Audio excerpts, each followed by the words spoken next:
right. What are you at? I'm at 9. 8? 8. Kurt 8. Yeah. Go. When you were younger, did you identify with magic? And what do you mean? Like, as part of you, like, as a person? Like, I mean- magic was something that you did? Oh yeah, like absolutely. It was such a huge part of my identity. Shock. Swing. Darkest Command. What about now? Uh, Like, did it change? for you. It changed in some ways. Like now I play a lot less Magic. When I used to play, I was so entrenched in it. Like I remember in high school, like when I was the best at Magic, I was in high school. I was like 15 or 16. I would do my homework at school just so I could like come to OP every day and play Magic, so I could read articles about Magic, so I could just play and grind Magic. And in that sense, it just became such a huge part of my identity, and the fact that it also just affected the way that I thought and perceived things. And it was like a big part of it. But now I just play so much less, and it's such a like it's more of a hobby than as opposed to like a lifestyle, which is what it used to be. I've tried to distance myself from it in some ways, but I'm also still very much entrenched in Magic. Like I know all the lore, I know all my card interactions, I know how to play, I keep up with the metagame, I watch every Pro Tour and Grand Prix. So it's like I'm not completely out of the loop, and I still identify strongly with Magic as like one of my main hobbies. But it's not what it used to be when I was a kid and like trying to form an identity, and that identity literally became Magic. Now it's more about being gay. That's my big. I'm all about being trans. It's the one big thing. It used to be Magic, now it's being gay. Alright. It hella does!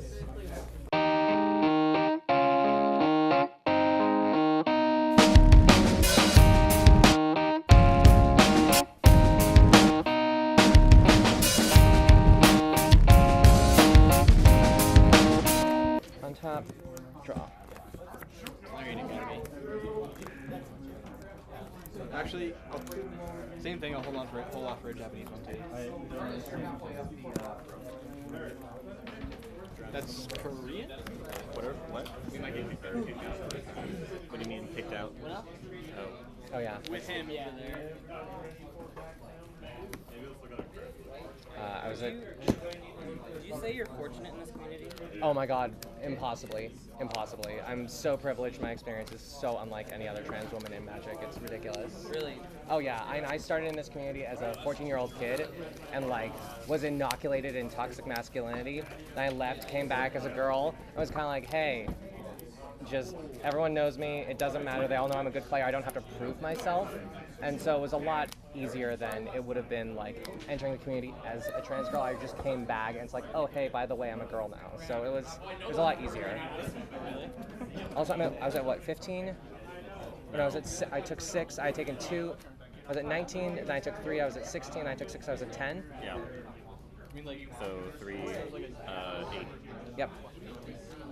Could have just gone, but In response. Kind of wish. I feel like it's hard because I know that there's like I haven't had the experience of having like severe stuff done, any severe forms of prejudice against me like at all in my life, which is preposterous. So maybe I'm a little more dulled to it or a little more used to it, and I know that the people who I associate with here are all very well-intentioned people, and like they're really trying their best and meaning well. And so I consciously try not to get too upset or rattled when something upsets me, because I know that it wasn't necessarily a malicious intent, and then it's not necessarily my responsibility to educate, but it's an opportunity for me to educate. Okay. Yeah. When I was like 14, 15, I used to play Magic, and he was a weird guy. And he'd be like kind of nice to me sometimes, and he'd say weird stuff because I was very femme presenting when I was 14, like this 14-year-old boy, and the joke was like, oh, you're the prettiest girl playing Magic. It was a joke back then because I identified as cis, kind of. Kind of like I was dealing with my own gender issues back then, but externally to everyone I knew, they thought I was cis. or that's how I told people I was, and that's what they believed. Um, but I was just this very androgynous, feminine little kid, and this guy was like, he he would say things that like, oh, you're the prettiest girl playing Magic, stuff like that, which is like kind of weird stuff. That's this Like, not as a joke? uh, kind of as a joke, kind of not as a joke. He was just, and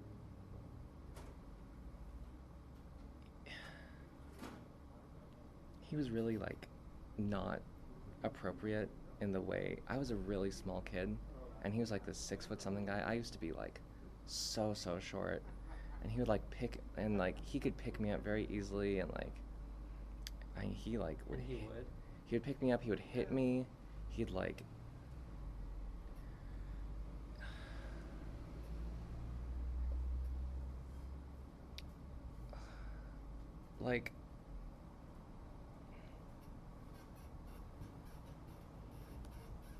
I don't like to say molestation, but there were things that were really not appropriate or cool.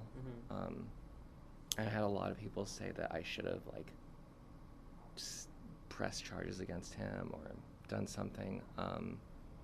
I never did, and it was mostly that. It was honestly just being taken advantage of by this like older person here who just would say things that made me think he was my friend, and he would like give me cards and buy things, and Like good cards or like good card. Like he would like I wasn't like an idiot when it came to cards and stuff. Like he would give me like dollars worth of cards, just for free, and and like even though I wasn't necessarily like, comfortable expressing it to myself, he would say that, like when he said those things about like me looking like a girl, me being pretty, it validated me in some ways.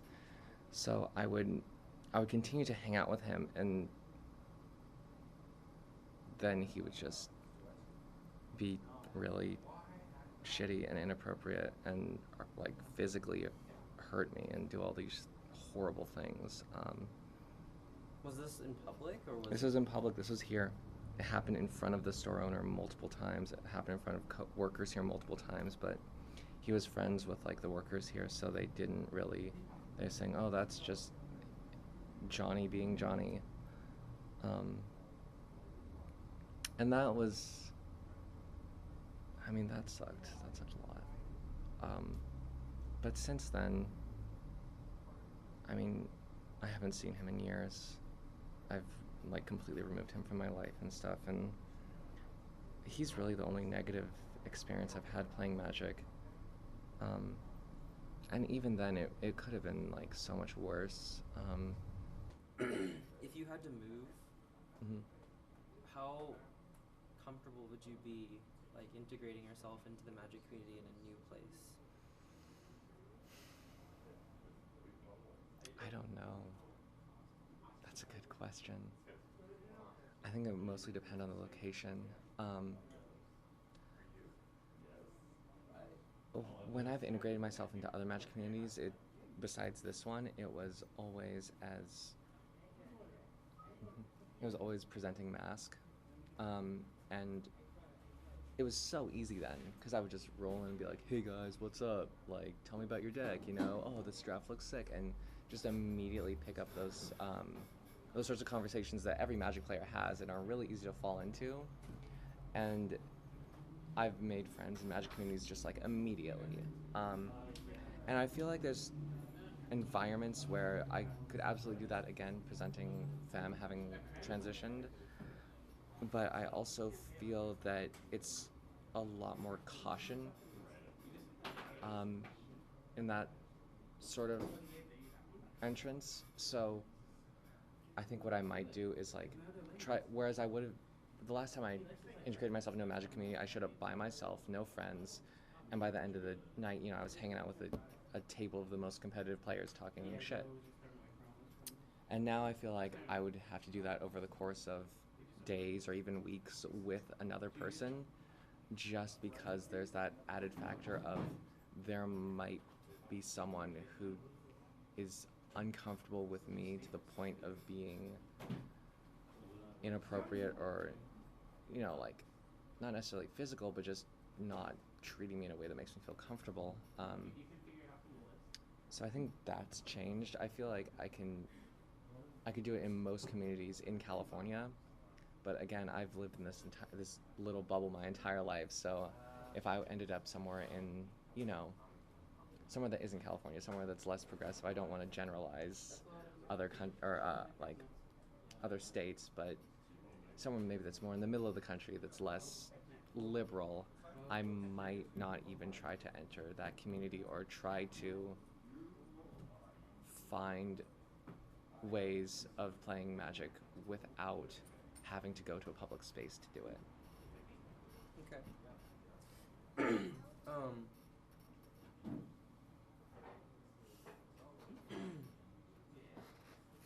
So, if at some point in your life you felt like you wanted to become more professional, like a more professional player, Mm-hmm. well, I mean, like, would you even ever consider that? Absolutely. I mean, I was trying to go pro when I was a kid, and I'm still kind of trying to do that now. Not striving for it, but I would love to be playing on the pro tour and stuff. Like, if you qualified, would you be apprehensive at all? Not really. The pro community, I feel like, is very different. Specifically, the environment of a pro tour is just so sterile in some senses. It's also the upper echelon of the Magic community has a lot of visibility because they're essentially these low-level celebrities, so they have pressure to act in certain ways, and people who have problematic or prejudiced beliefs tend to get weeded out or, you know, called out on their stuff. So in the sense that, like, the pro community, I feel like, isn't the issue.